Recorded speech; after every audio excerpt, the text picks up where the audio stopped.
What if the quality of your entire life, your relationships, your decisions, your discipline, started with one simple skill: learning to love yourself first? Welcome to Growth Listen. Today, we explore Love Yourself First, the ultimate manual for self-respect, boundaries, and inner strength. This audiobook is built on a powerful idea. Self-love isn't just about feeling good. It's the root of better choices, stronger standards, and a healthier life in every way. When you respect yourself, you stop tolerating what drains you. When you value your time and energy, you build better habits. When you honor your own needs, you attract healthier relationships. This book shows you how self-love becomes a foundation for confidence, discipline, and inner peace. We'll explore these lessons across 8 clear chapters. If you've ever struggled with people-pleasing, low confidence, or putting your needs last, this journey will help you reconnect with your strength and rebuild your inner foundation. Chapter 1. Stop abandoning yourself.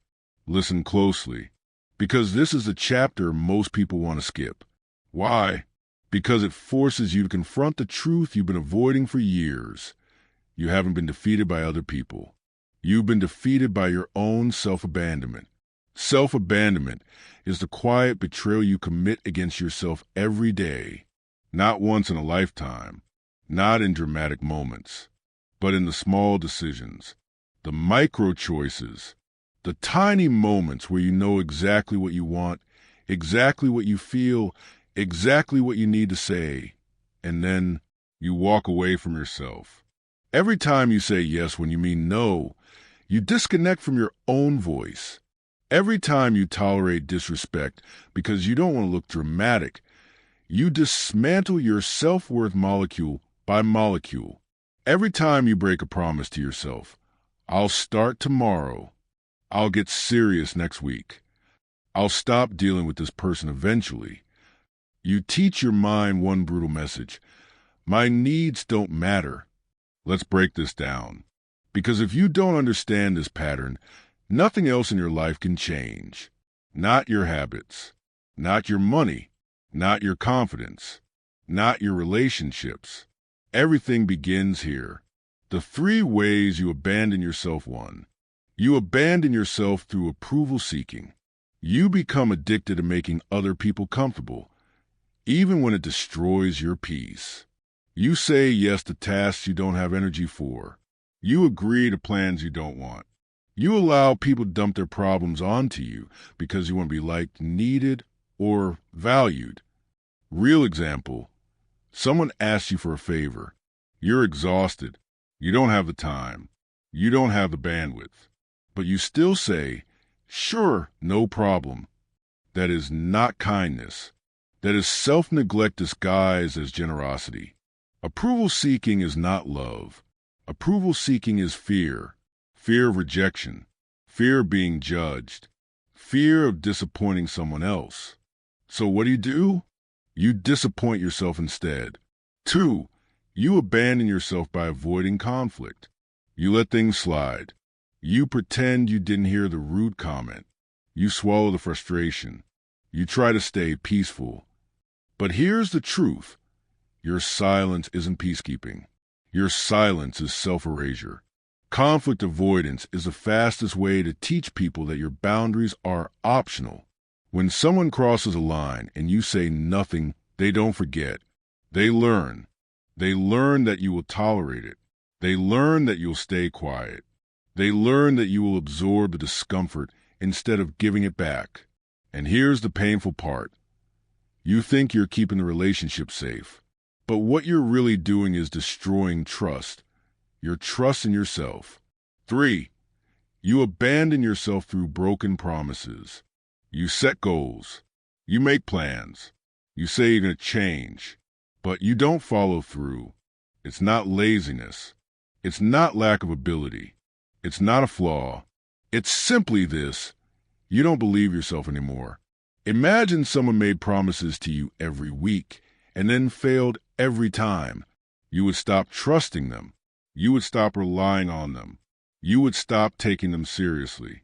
That's exactly what has happened inside your own mind. Self-trust erodes. discipline collapses, confidence disappears, and suddenly you wake up one morning and think, why can't I stay consistent? But the real question is, why would you be consistent for someone you don't trust? And right now, that person is you. How people lose years to self-abandonment. Let's make this real. Example 1. The people pleaser who never lives their own life.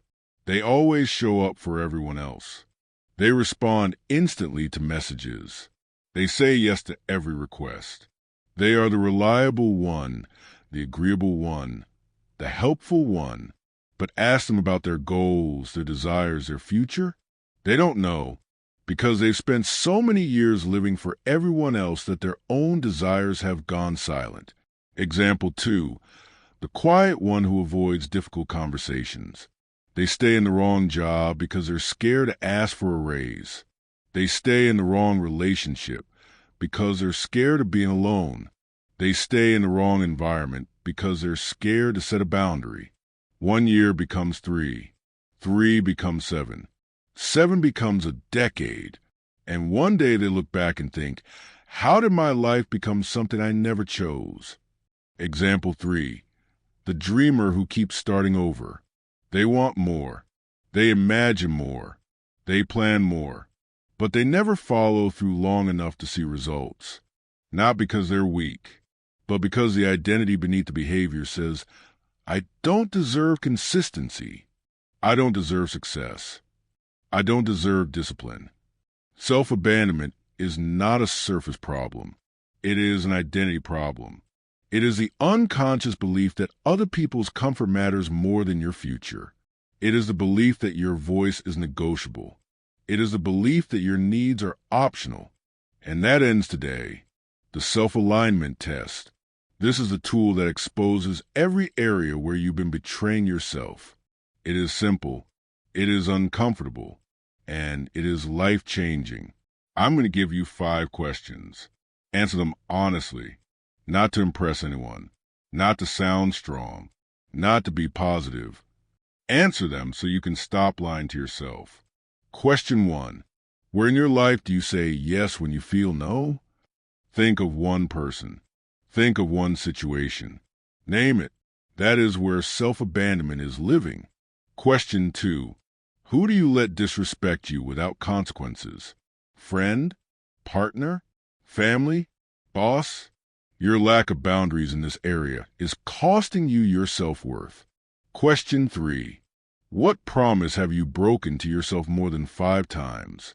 Wake up earlier. Start the project. Stop dealing with toxic people. Begin the fitness plan. Whatever it is, that is where your self-trust is bleeding out. Question 4. Where do you stay silent when you should speak? This silence is where resentment builds. This silence is where your identity shrinks. Question 5. What truth about your life have you avoided admitting? This one matters the most. Because the truth you avoid is the truth that controls you. Everything changes the moment you make one decision. I will not betray myself to make other people comfortable. You don't owe anyone your silence. You don't owe anyone unlimited access. You don't owe anyone the version of you that sacrifices your own well-being. Loyalty means nothing if it requires the destruction of your self-respect. From this moment forward, your new job is simple. Choose yourself. Every day, in every decision, in every interaction, in every uncomfortable moment where the old version of you would have backed down. Chapter 2. Standards. The hidden language of self-respect. Standards are not preferences. Standards are not wishes. Standards are not nice ideas you hold in your head. Standards are the invisible rules that dictate how you show up, what you accept, and what you refuse, without you ever needing to say a single word. Everyone can hear you speak, but only a few can hear your standards. And those standards tell the truth far louder than your voice ever could. Here's the reality most people never learn. Your standards teach people how to treat you, not your personality, not your kindness, not your flexibility. Your standards. And the reason your life has stayed the same for so long is simple. You've tolerated too much. You've allowed too much. You explained too much. You've justified too much. Your standards have not been high. They've been negotiable. And negotiable standards always lead to negotiable respect. Today, that ends. The silent power of high standards. Let me tell you something essential. People don't respond to your words. People respond to your energy, your boundaries, and the consequences you're willing to enforce. You can say, I deserve better. I want respect. I won't tolerate disrespect. But if your actions show the opposite, if you stay, if you fold, if you accept crumbs, if you reward a behavior you claim to hate, then your words mean nothing. Standards are behavioral, not verbal. The world sees your standards in what you chase, what you accept, what you repeat, what you allow twice, what you walk away from, what you stop explaining, what you never entertain again. You don't have to announce your self-respect. You demonstrate it. Why high standards change everything. High standards act like a filter. They filter out bad relationships. They filter out low-level behavior. They filter out people who cannot rise. They filter out environments that drain you. They filter out opportunities that waste your time. And here's the part most people don't expect. When you raise your standards, the world rises to meet them. But first, the world tests them. Let's break this down with real examples. Real example 1, the workplace shift. You show up at your job with low standards. You allow last-minute demands. You accept being overloaded. You respond to messages instantly. You tolerate disrespect because you don't want conflict. You apologize for things that aren't your fault. You say no problem, even when it is a problem. What happens? People pile more work on you. People assume your time is unlimited. People treat you like you're lucky to be there because your standards told them you will tolerate it. Now, imagine you raise your standards. You communicate clearly. You stop apologizing for doing your job correctly. You stop tolerating disrespect from coworkers or managers. You enforce boundaries with calm confidence. You speak directly. What happens then? Suddenly people say, you seem different. You're more assertive. You're more focused. Translation, your standards change and now they have to adjust. A high standard person is always treated with a different level of respect because they demand it through their behavior, not through their words. Real example 2, romantic relationships. Low standards create chaos. They create situations where you accept inconsistent communication, broken promises, bare minimum effort, emotional confusion, or disrespect. You don't require clarity. You don't require follow-through. You don't require mutual investment. So the other person learns, I don't have to show up fully here. Now raise your standards. You no longer tolerate inconsistency. You no longer accept half effort. You no longer reward emotional laziness. You no longer participate in chaos. What happens? People who cannot meet those standards disappear. Good. Let them go, because the presence of the wrong person blocks the arrival of the right one. High standards do not scare away the right people. They sift out the wrong ones. Real example 3, friendships. Low standards keep you surrounded by people who drain you. The friend who only calls when they need something. The friend who makes cruel jokes at your expense. The friend who disappears when you need support. The friend who competes instead of celebrates. Now raise your standards. You no longer accept one-sided friendships. You no longer accept inconsistency or disrespect disguised as humor. You no longer accept people who take more than they give. Suddenly you find yourself with fewer friends, but a higher quality life. That is the power of standards. Your life will never exceed your standards. This is a truth you need to absorb. Your life can rise only as high as the standards you enforce. Your finances rise when your financial standards rise. Your health improves when your health standards improve. Your habits upgrade when your discipline standards upgrade. Your relationships transform when your emotional standards transform. Everything you want sits above your current standards. And the only way to reach it is to raise those standards, not once, but every day. Building your personal standards code. Now we build your foundation. Your standards code is a written declaration of what you will and will not accept from yourself and others. We're going to create this code using 4 categories: relationships, work and career, health and daily discipline, self-respect and identity. You're going to write these out later, but let me walk you through the structure. Category 1, relationships. Your standards must include how you expect to be spoken to, what type of behavior you refuse, what level of consistency you require, what you will no longer chase, what disrespect results in. Example: I do not tolerate passive aggression, inconsistency, or manipulative behavior. If it happens twice, I withdraw access. Direct, clear, non-negotiable. Category 2, work and career. Your standards must define how you manage your time, what boundaries you enforce, how you communicate, what you refuse to accept from co-workers or leadership. Example: I don't break my boundaries because of someone else's urgency. I respond with clarity, not people-pleasing. Category 3, health and daily discipline. Health standards must be behavioral. How you eat, how you sleep, how you move, how you treat your body, how you protect your mental energy. Example: I do not negotiate sleep, movement, or hydration. These are mandatory, not optional. Category 4, self-respect and identity. This is the core. Your standards must define who you are becoming, not who you've been.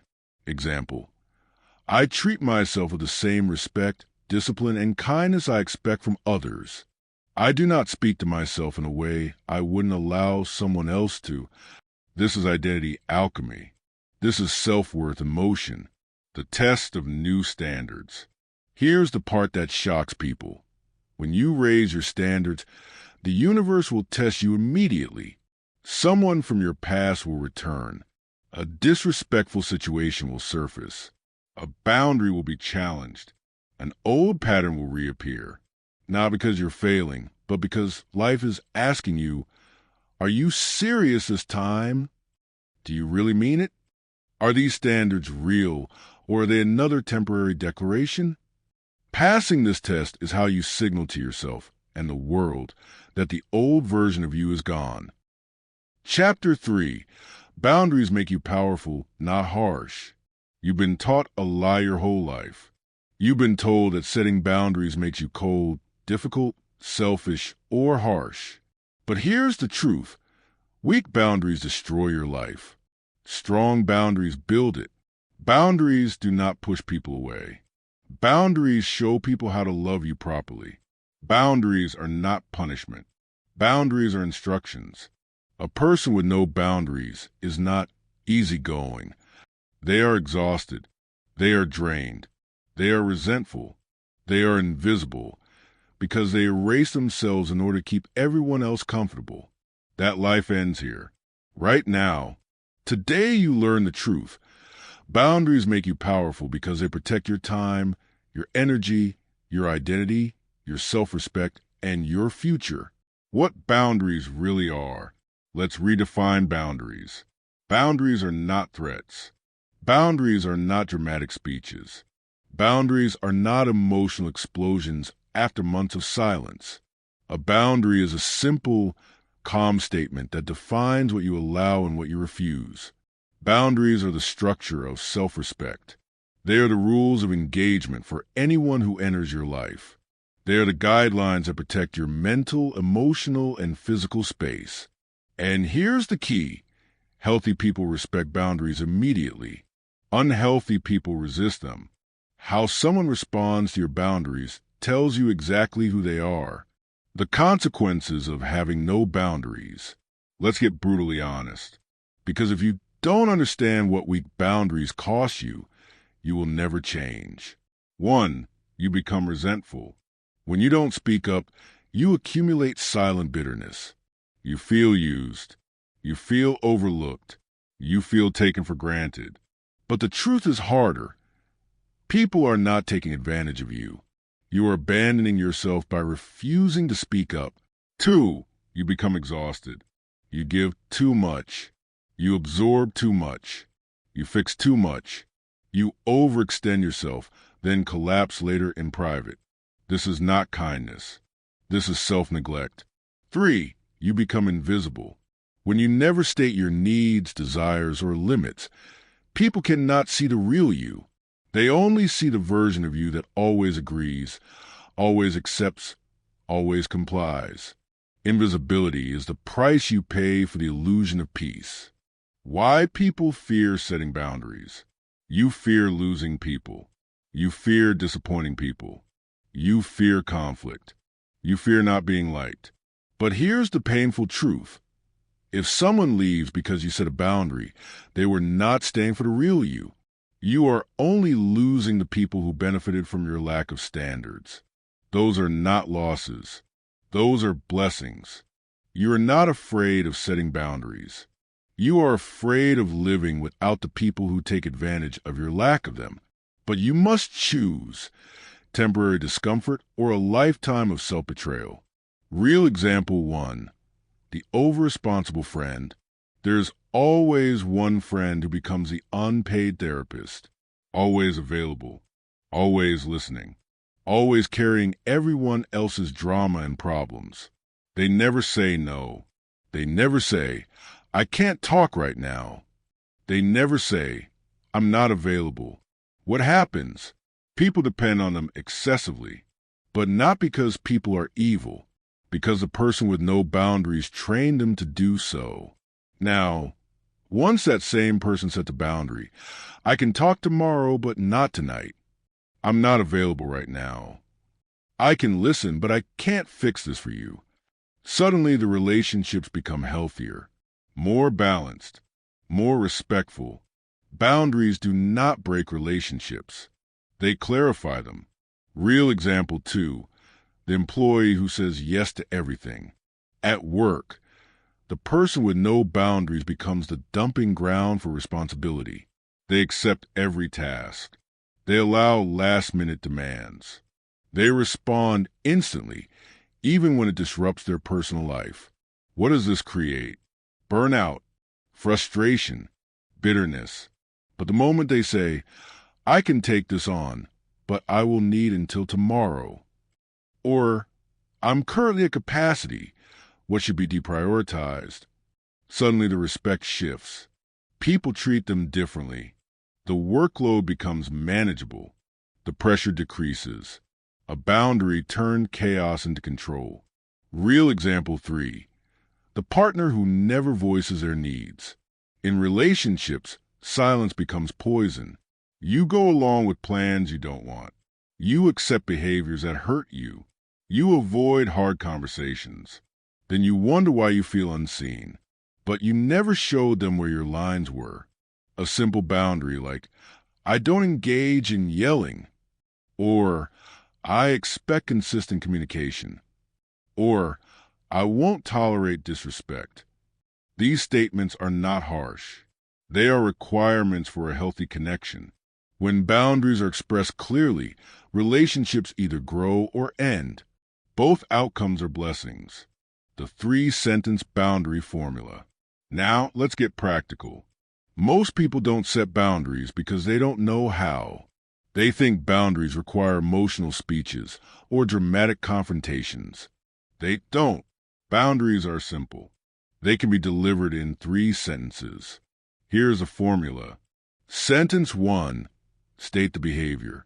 Calm, direct, neutral. Example. When you speak to me that way, when you call me at the last minute, when you raise your voice. Sentence 2. State your boundary. Clear, firm, unapologetic. Example. I'm not willing to engage with that. I can't commit to that without notice. I won't continue the conversation when it becomes disrespectful. Sentence 3. State the consequence. Not a threat, a calm decision. Example, if it continues, I'll need to step away. If it happens again, I won't be available. If this persists, the conversation will end. That's it. 3 sentences. No drama. No apologies. No over-explaining. People don't respect long speeches. People respect clarity. The art of quiet boundaries. Some boundaries require no words at all. You simply change your behavior. A quiet boundary looks like taking longer to respond, leaving the conversation earlier, reducing your availability, no longer engaging in certain topics, not explaining your decisions.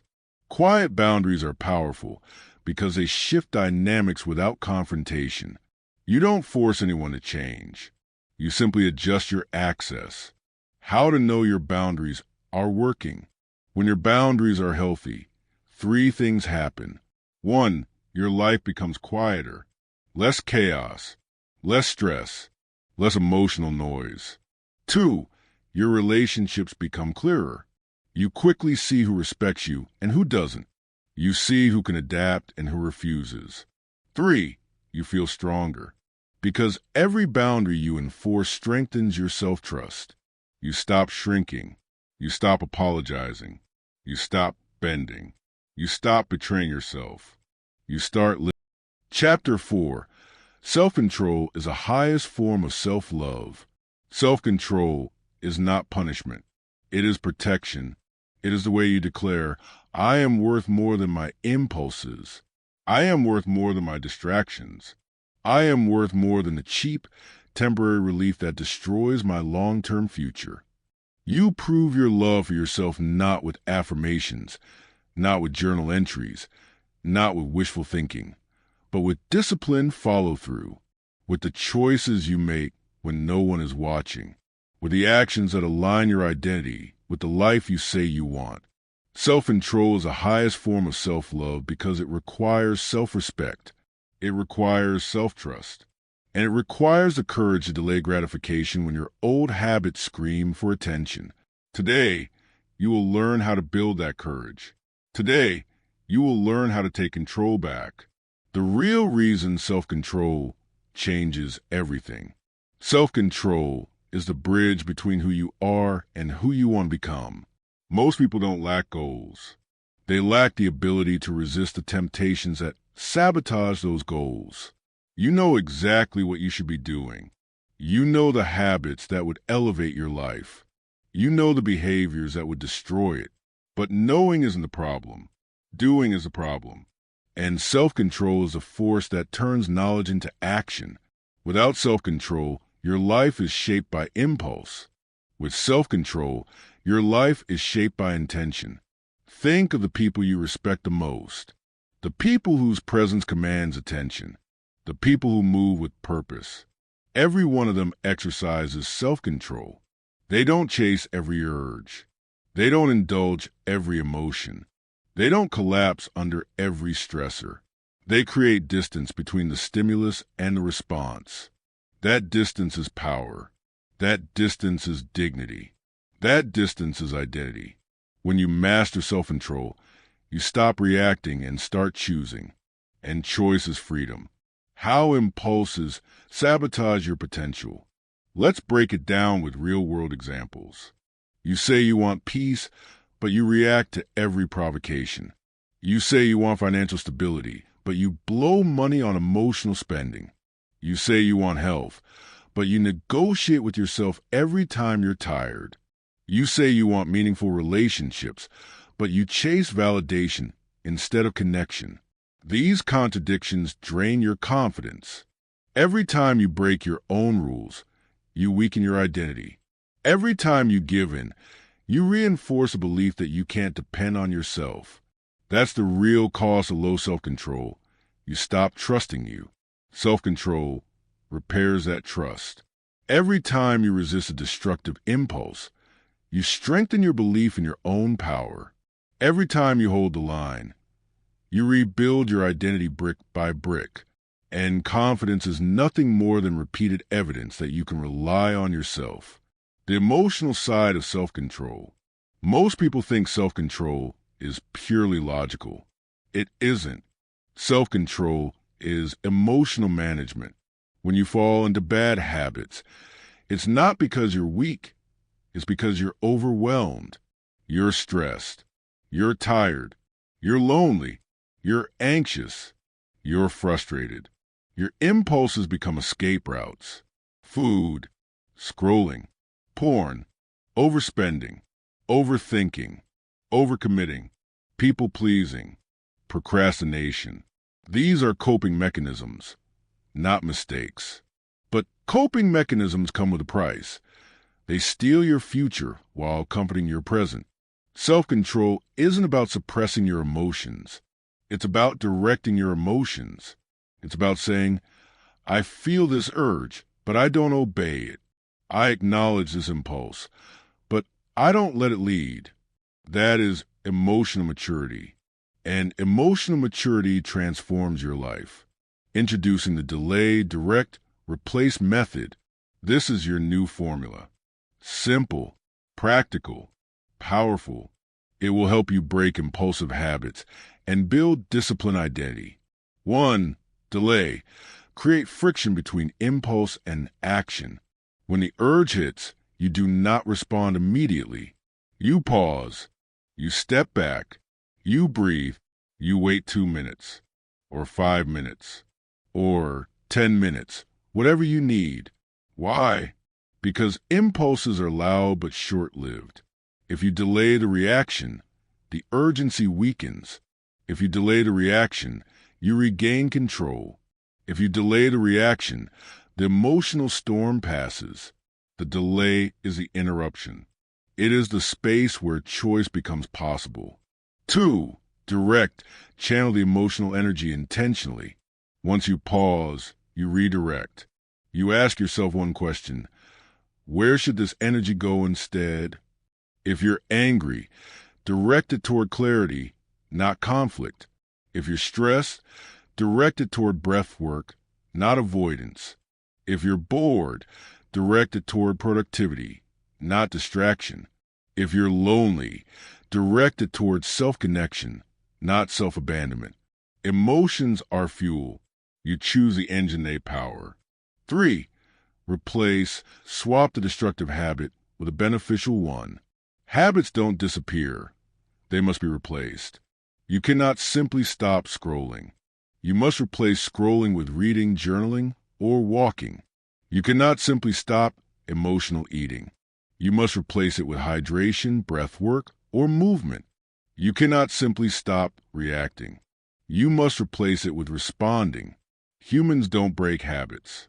They trade habits. The replace step turns your destructive patterns into constructive routines. Building a self-control identity. Self-control becomes effortless when you see yourself as someone who has it. Identity drives behavior more than motivation ever will. You must begin affirming a new identity through consistent microactions. I don't negotiate with my priorities. I don't betray my goals for temporary comfort. I don't allow emotions to hijack my future. I don't break promises to myself. Every action reinforces the identity. Every choice strengthens it. The stronger the identity, the easier the discipline becomes. Self-control stops feeling like restriction and starts feeling like protection. It becomes natural, automatic, integrated. What happens when you practice self-control daily? Here's the transformation. You stop feeling chaotic. You start feeling grounded. You stop chasing pleasure. You start pursuing purpose. You stop doubting yourself. You start trusting yourself. You stop reacting. You start leading. People feel the difference. Your presence changes. Your standards rise. Your energy sharpens. Your life elevates. Self-control gives you a quiet confidence that doesn't need validation. It gives you emotional stability that can't be manipulated. It gives you consistency that others can't compete with. And consistency is the seed of success in every part of life. Your self-control challenge starts now. For the next 24 hours, follow this rule. No impulse gets an immediate reaction. Delay it, direct it, replace it. Pause before you speak. Pause before you spend. Pause before you eat. Pause before you scroll. Pause before you react. Prove to yourself today that your future matters more than your impulses. Prove to yourself that you can be trusted. Prove to yourself that you love yourself enough to choose discipline over damage. Self-control is not restriction. It is self-respect in action. And this is the moment you claim it. Chapter 5. Upgrade your inner voice or stay stuck forever. Your inner voice decides your destiny long before your habits do. It shapes how you see yourself, how you react to challenges, and what you believe you deserve. No external enemy has ever defeated you as consistently as the voice in your own head. If that voice is harsh, you shrink. If that voice is doubtful, you hesitate. If that voice is chaotic, your life becomes chaotic. But if that voice is disciplined, you rise. If that voice is supportive, you take risks. If that voice is grounded, you become unshakable. Your inner dialogue is not background noise. It is your operating system. And most people never update it, never question it, never challenge the outdated programming running their lives. Today, that changes. Today, you rewrite the voice that drives your identity, your decisions, and your future. The truth. You would never speak to someone you love the way you speak to yourself. Let's expose a painful reality. Most people's internal dialogue is brutal, cruel, dismissive, demanding, hopeless. Yet these same people would never speak to a friend, a child, or a partner with that level of hostility. You tell yourself, you'll never get it right. You're always messing up. You're behind. Everybody's better than you. You're not enough. Imagine saying those sentences to someone you care about. You wouldn't, because it would break them. It would destroy their spirit, their confidence, their sense of worth. But you say these things to yourself every day, without hesitation. And then you wonder why you procrastinate, why you freeze, why you sabotage, why you can't stay consistent, why you choose people who treat you poorly. Your inner voice sets the standard. If you disrespect yourself internally, you unconsciously tolerate disrespect externally. If you tear yourself down inside, you seek validation outside. If you attack yourself mentally, you weaken yourself emotionally. The way you speak to yourself determines the life you accept. Your inner voice, critic, saboteur, or coach. Your inner voice takes one of three forms. 1, the critic. This voice highlights everything that's wrong, everything you lack, everything you fear. It thrives on negativity. It exaggerates your failures and minimizes your strengths. The critic destroys confidence. 2, the saboteur. This voice pushes self-doubt, self-sabotage, and self-disrespect. It encourages emotional decisions, impulsive reactions, and harmful habits. It loves excuses. It loves shortcuts. It loves comfort more than growth. The saboteur destroys progress. 3, the coach. This voice is disciplined, firm, supportive, and direct. It doesn't coddle you. It doesn't lie to you. It holds you to a higher standard because it believes in your potential. It guides your emotions instead of letting them control you. The coach builds identity. The coach builds resilience. The coach makes you unstoppable. The goal is simple. Fire the critic. Silence the saboteur. Promote the coach. Your inner voice must become the strongest voice in your life. Stronger than fear, stress, insecurity, or the opinions of others. Why negative self-talk keeps you stuck. You cannot outperform your own self-image. You cannot rise higher than the voice in your head allows you to. You cannot take bold action if you internally believe you are unworthy or incapable. Negative self-talk doesn't just hurt your feelings. It programs your behavior. When you repeatedly tell yourself you're not disciplined, your brain finds ways to confirm it. When you repeatedly tell yourself you're not confident, you avoid situations that would build confidence. When you repeatedly tell yourself you're behind, you rush, panic, and make sloppy decisions. Your brain listens to your voice.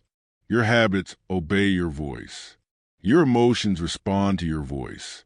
If you want a new life, you need a new voice guiding it. The Voice Shift Protocol, your daily inner dialogue upgrade. This is your step-by-step method to transform your internal narrative. Simple, practical, designed for daily use. Use it every morning. Use it every night. Use it every time your inner voice gets loud. Step 1. Interrupt the old voice. The moment you hear your critic or saboteur speaking, you stop the internal monologue. You say out loud or silently, "Stop. That's the old script." This interruption breaks the automatic loop. It disrupts the emotional momentum. It brings awareness, and awareness gives you control. You cannot change what you do not interrupt. Step 2. Identify the intention behind the negative voice. Every negative thought has an emotional origin: fear, shame, stress, comparison, fatigue. You ask, what emotion is speaking right now? This separates you from the thought. You realize the thought isn't truth. It's a reaction.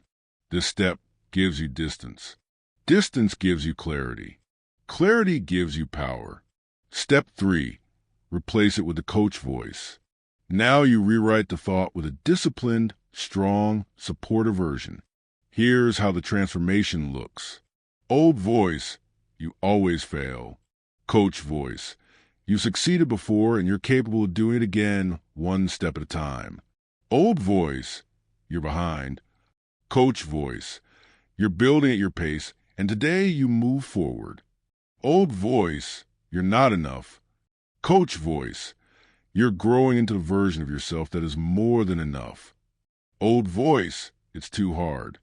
Coach voice, hard means progress, and you are built for progress. Replace weakness with strength. Replace panic with focus. Replace doubt with direction. This is the discipline your mind has been waiting for. Step 4, command action. The coach voice doesn't stop at reassurance. It gives instruction. It asks, what is the next best action? And then it answers, do it now. This creates momentum, and momentum destroys doubt. Your inner voice becomes a leader, not a critic, a strategist, not a saboteur. How to make your new voice permanent. You make the new inner coach automatic through repetition. And repetition requires consistency. 3 daily practices will lock this in. 1. Morning identity setting. Start your day with 3 identity-based statements.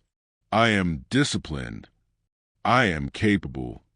I am becoming stronger every day. Identity drives behavior. 2. Midday alignment check. Ask yourself, is my inner voice helping me or hurting me right now? Recalibrate as needed. 3. Nighttime review.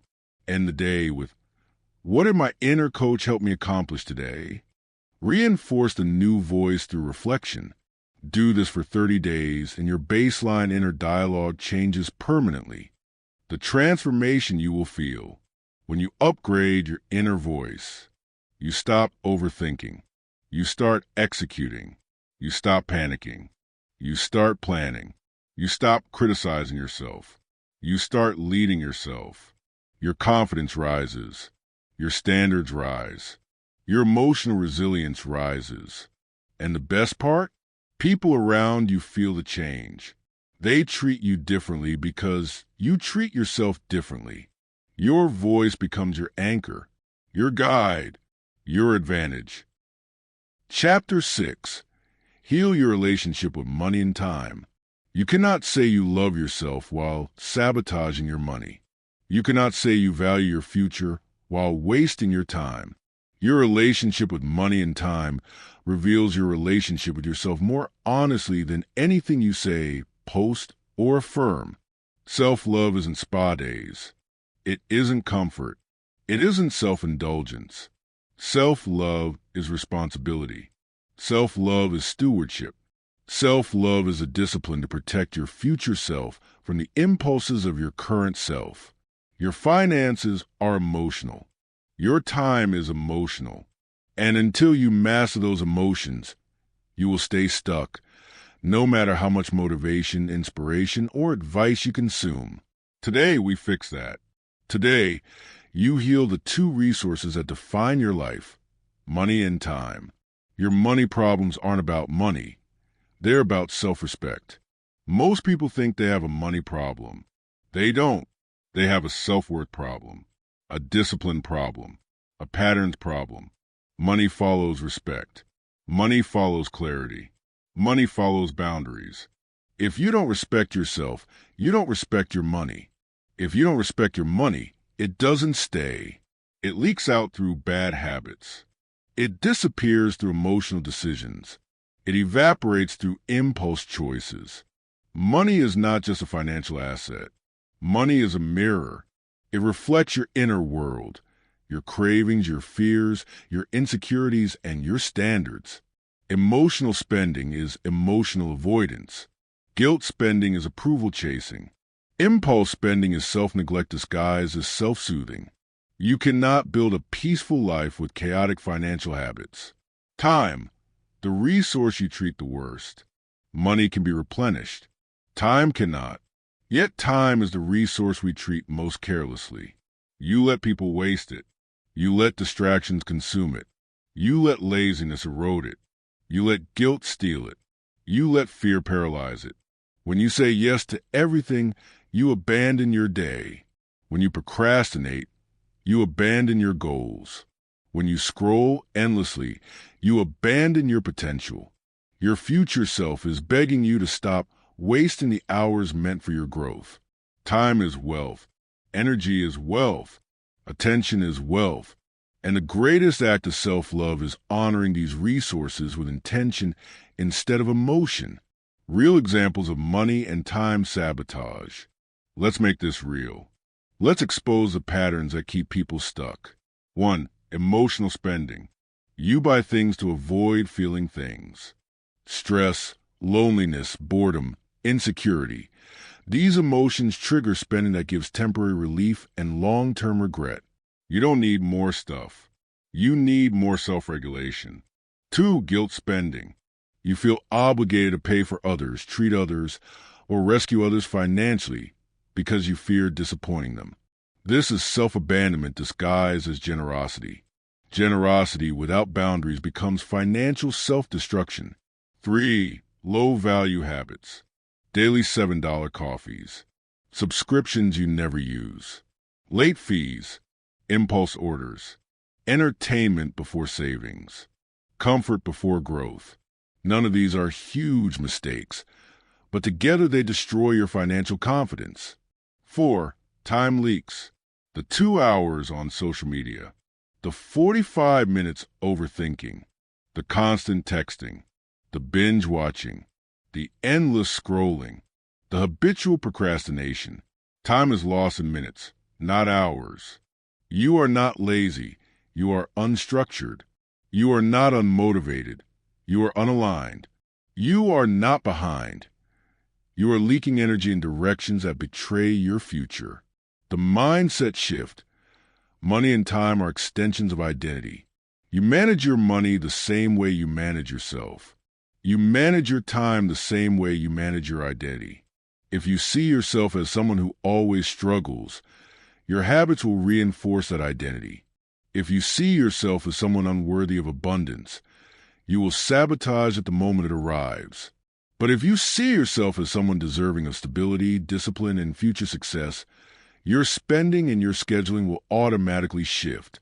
Identity drives financial behavior. Identity drives time behavior. Fix the identity, and the habits follow. Introducing the Wealth Respect Ritual. This is your daily system for aligning your money, time, and energy with your future identity. It is simple. It is practical. It is transformative. Do it every day for 30 days, and your life will change dramatically. Step 1. The 60-second money check. Every morning, you ask, what is one financial decision I will make today that respects my future? Examples: no delivery food today. No mindless purchases today. Transfer $10 to savings today. Review my budget for 5 minutes. It doesn't matter how small. What matters is consistency. Small decisions compound faster than big intentions. Step 2. The 10-minute time alignment. Time alignment is simple. Look at your day and ask, what are the 3 highest value actions I must complete today? Not 10, not 20, just 3. These are the actions that move your life forward. These are the actions your future self will thank you for. Everything else is optional. You do those 3 actions first, before distractions, before excuses, before chaos steals your day. Step 3. The no guilt, no impulse spending rule. For the next 24 hours, you follow 2 rules. Rule number 1. If you feel guilty, pressured, or obligated, the answer is no. Guilt spending destroys financial boundaries. Rule number 2. If the purchase is impulsive, delay it 24 hours. Impulse fades. Clarity rises. Discipline wins. This rule alone can save people thousands of dollars a year. Step 4. Protect the first hour and the last hour. Your first hour sets your mindset. Your last hour sets your recovery. No phone. No news. No chaos. Morning is for clarity. Night is for decompression. When you protect your edges, your entire day becomes sharper. Step 5. Weekly wealth reflection. Once a week, you ask 4 questions. Where did I waste money? Where did I waste time? Where did I invest money wisely? Where did I invest time wisely? The goal is not guilt. The goal is accountability. The goal is awareness. Awareness creates correction. This is how you build wealth from the inside out. What happens when you heal your relationship with money and time? Your confidence grows. Your stability grows. Your discipline grows. Your freedom grows. You stop feeling behind. You stop feeling chaotic. You stop feeling overwhelmed. You start feeling in control. You start feeling prepared. You start feeling capable. Your future opens. Your anxiety shrinks. Your identity strengthens. This is a version of you who succeeds. This is a version of you who builds wealth. This is a version of you who respects themselves deeply. Chapter 7. Build the unbreakable identity you've avoided for years. Identity is not fixed. Identity is not fate. Identity is not something you discover. Identity is something you build. Choice by choice, day by day, action by action. You are not who you say you are. You are not who you hope to be. You are who you repeatedly choose to be. Your habits define you. Your decisions define you. Your follow-through defines you. If you want to change your life, you must first change your identity. Not the costume, not the personality, not the aesthetics. Identity is deeper. Identity is the internal blueprint that tells you what you tolerate, what you pursue, and what you refuse. Identity determines your standards. Standards determine your actions. Actions determine your outcomes. The life you have today is a reflection of the identity you've been practicing, consciously or unconsciously. But here's the truth. For years, you've avoided building the identity you truly want. Maybe out of fear, maybe out of insecurity, maybe out of comfort, maybe out of habit. Today, that avoidance ends. Today, you begin constructing an identity that cannot be broken by stress, setbacks, or self-doubt. Why you have avoided your true identity. You haven't avoided growth because you're weak. You've avoided growth because identity work is uncomfortable. Changing your identity means confronting the gap between who you are and who you want to be. It means giving up the excuses that you use to protect your ego. It means taking responsibility for every area of your life. That level of ownership is intimidating. It exposes the truth. It removes the buffer. It demands consistency. Most people choose comfort over truth. Most people choose excuses over identity. Most people choose familiar misery over unfamiliar discipline. But not you, not anymore. You're here because you're ready to upgrade the foundation of your life. You're ready to build an identity that actually matches your goals, your values, and your potential. The identity formula: choices, evidence, belief, identity. Identity is built through a predictable psychological loop. You make a choice. That choice creates evidence. That evidence shapes belief. The belief reinforces identity. The problem is simple. You've given your brain too much evidence that you quit, that you shrink, that you hesitate, that you break commitments to yourself. You're not stuck because you're incapable. You're stuck because your brain doesn't trust you. You've trained your brain to doubt you. You've trained your brain to assume you won't follow through. You've trained your brain to expect inconsistency. This is why motivation doesn't work. This is why affirmations don't stick. This is why goals fade in February. You're trying to build a new life on top of an old identity. Identity comes first. Micro promises: the fastest way to rebuild self-trust. You rebuild identity through small, repeated wins. Not huge transformations, not dramatic gestures, not perfect routines. Micro promises, tiny commitments you complete consistently, create the foundation of unbreakable identity. Examples: drink 1 full glass of water upon waking. Spend 5 minutes reviewing your goals. Clean your workspace for 3 minutes. Walk for 10 minutes. Stretch for 2 minutes. Read 2 pages. These actions are not about intensity. They're about integrity. Each micro-victory is a vote for your future identity. Each completed promise repairs the trust you've broken with yourself over the years. Confidence doesn't come from hype. Confidence comes from evidence. When your brain sees you follow through repeatedly, it upgrades your identity automatically.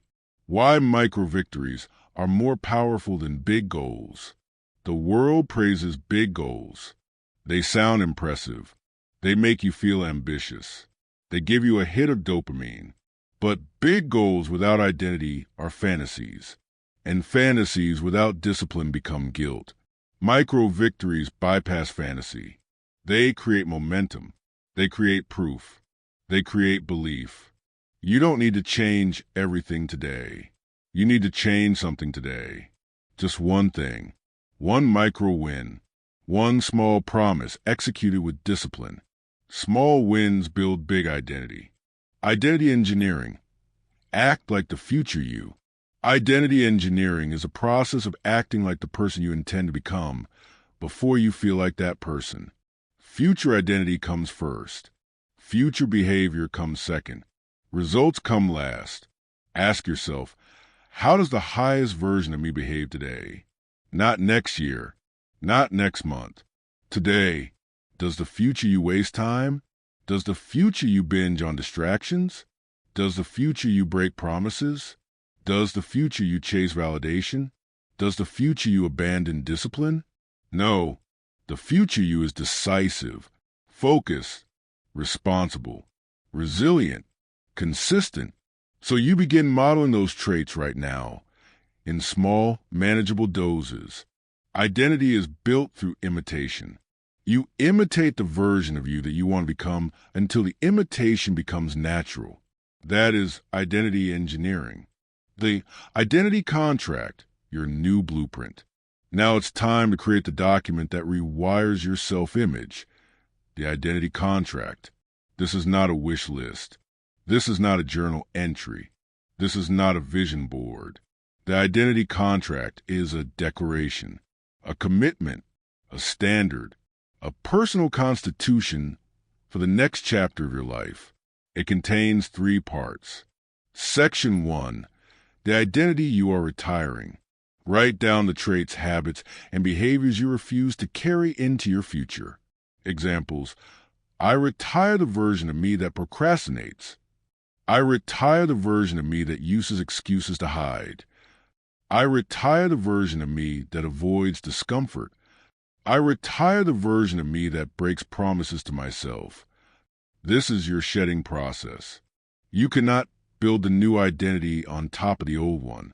Section 2, the identity you are becoming. Describe the qualities and behaviors of the future you, in present tense. Examples: I am disciplined. I am consistent. I honor my time and energy. I act with intention, not impulse. I follow through on what I commit to. This section is the blueprint. It triggers your brain to behave according to this new identity. Section 3, the daily behaviors that prove it. Identify 3 to 5 microactions you will complete every day to reinforce your new identity. Examples: 10-minute walk every morning, 5-minute planning session, no phone for first hour of the day, budget check every morning, 3 pages of reading daily. These behaviors are your anchor. They are the votes you cast every day for the identity you're building. You don't need perfection. You need consistency. When you show up daily, the identity becomes unbreakable. What happens when you build an unbreakable identity? You become calm. You become clear. You become confident. You stop negotiating with your excuses. You stop sabotaging your own progress. You stop delaying your future. You build momentum effortlessly. You operate from internal strength, not emotional fragility. You move with purpose, not desperation. An unbreakable identity makes you unstoppable because nothing external can shake a person who knows exactly who they are. Identity is the root. Behavior is the branches. Success is the fruit. Build the root, and everything else follows. Chapter 8. Become the person you trust. A 30-day reinvention plan. Reinvention doesn't happen through wishing. It doesn't happen through journaling alone. It doesn't happen through manifesting vision boards or sudden bursts of motivation. Reinvention requires structure. Reinvention requires commitment. Reinvention requires a defined plan you execute daily, especially on the days you don't feel like it. This chapter hands you that plan. A full 30-day reinvention protocol designed to rebuild your self-trust, sharpen your boundaries, and lock in the identity you keep saying you want. If you follow this plan exactly, you will not be the same person in 30 days. You will think differently. You will choose differently. You will walk differently. You will carry yourself with a level of self-respect that cannot be faked. This plan isn't complicated. It isn't abstract. It isn't theoretical. It's concrete. It's actionable. It's designed to force growth. Let's break the next 30 days into 4 powerful phases. Week 1, Detox Week 2, Discipline Week 3, Identity Shift Week 4, Standards Lock In. Each week has a purpose. Each week has rules. Each week builds on the one before it. Let's begin. Week 1, Detox. Remove what's damaging your self-respect. You cannot build a new identity in a cluttered environment. You cannot operate at a high standard while surrounded by low-standard habits, people, and distractions. Week 1 is about clearing space. No building. No optimizing. Just removing the garbage that's been draining your energy and sabotaging your growth. Here is what you eliminate for the next 7 days. 1. Digital detox. No doom scrolling. No mindless social media loops. No notifications except calls and texts. Delete one app that consistently wastes your time. Your mind has been overstimulated for too long. You need silence. You need stillness. You need clarity. 2. Emotional detox. No self-deprecating humor. No guilt talk. No apologizing for existing. No saying yes out of fear. You don't get to disrespect yourself this week. You don't get to diminish yourself.